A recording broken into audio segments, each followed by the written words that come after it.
సంవత్సరానికి సంబంధించిన vote on account బడ్జెట్ను ఈ గౌరవ సభ ముందు ప్రతిపాదిస్తున్నాను. గత 5 ఏళ్లుగా మన రాష్ట్ర బడ్జెట్లను సమర్పించే అవకాశం నాకు దక్కిన అపూర్వ గౌరవంగా భావిస్తున్నాను.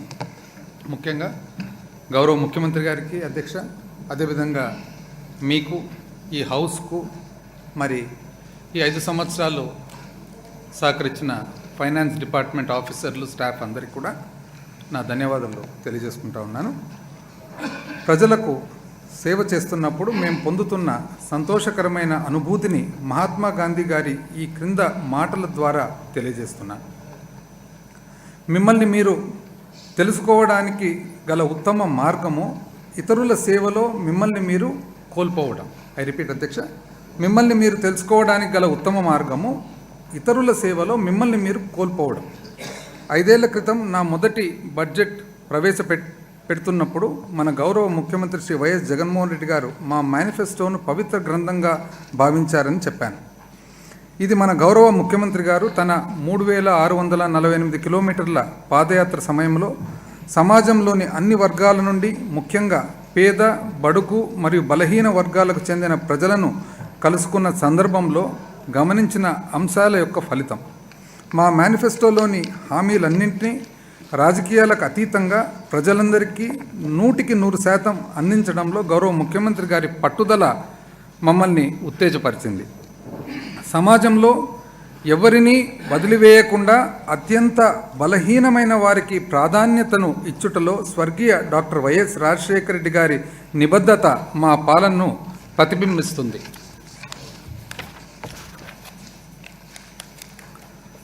అధ్యక్ష, ఏబ్రహాం లింకన్ గారి మాటల్లో ప్రజాస్వామ్యం అంటే అధ్యక్ష, ఏబ్రహాం లింకన్ గారు అధ్యక్ష ఒక చిన్న చెక్కతో చేసిన పూరి గుడిసెలో జన్మించి యునైటెడ్ స్టేట్స్ ఆఫ్ అమెరికాకు 1861 సంవత్సరం నుంచి 1865 వరకు 16వ రాష్ట్రపతిగా పనిచేయడం జరిగింది అధ్యక్ష. తానే ఎడ్యుకేట్ చేసుకొని, చదువుకొని ఒక లాయర్గా, ఒక పార్టీ లీడర్గా, అదేవిధంగా ఒక శాసనసభ్యునిగా తాను ఎదిగాడు అధ్యక్ష. చాలా ఇబ్బందికరమైన పరిస్థితి అధ్యక్ష.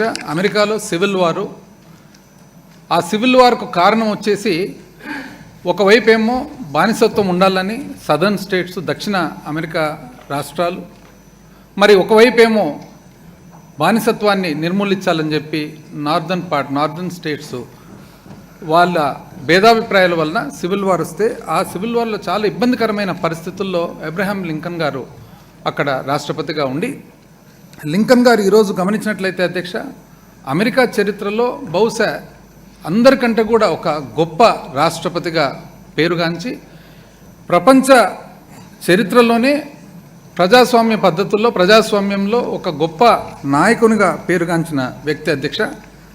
తాను అధ్యక్ష గెటిస్బర్గ్ అడ్రస్ అని చెప్పి ఒక గొప్ప స్పీచ్ ఇవ్వడం జరిగింది అధ్యక్ష. ఇది నవంబర్ 19, 1863లో గెటిస్బర్గ్ అనే ఊరు అధ్యక్ష, పెన్సిల్వేనియా అనే స్టేట్లో గెటిస్బర్గ్ అనే ఊరిలో తాను ఈ స్పీచ్ ఇస్తాడు అధ్యక్ష. గెటిస్బర్గ్ ఆ సివిల్ వార్లో ఏదైతే ఉందో అతి గొప్ప యుద్ధంగా ఉండి ఎంతోమంది చనిపోతారు అధ్యక్ష. చనిపోయినప్పుడు యూనియన్ తరఫున, అంటే అమెరికాలో ఉండే నార్దర్న్ స్టేట్స్ తరఫున ఎవరైతే చనిపోయిన వాళ్ళు ఉన్నారో వాళ్ళకి నివాళులు అర్పించేదానికి ఆ స్పీచ్ ఇస్తే, ఆ స్పీచ్లో అంటాడు అధ్యక్ష, urge the nation to ensure that these dead shall not have died in vain, that this nation under God shall have a new birth of freedom, and the government of the people, by the people, for the people shall not perish from the earth.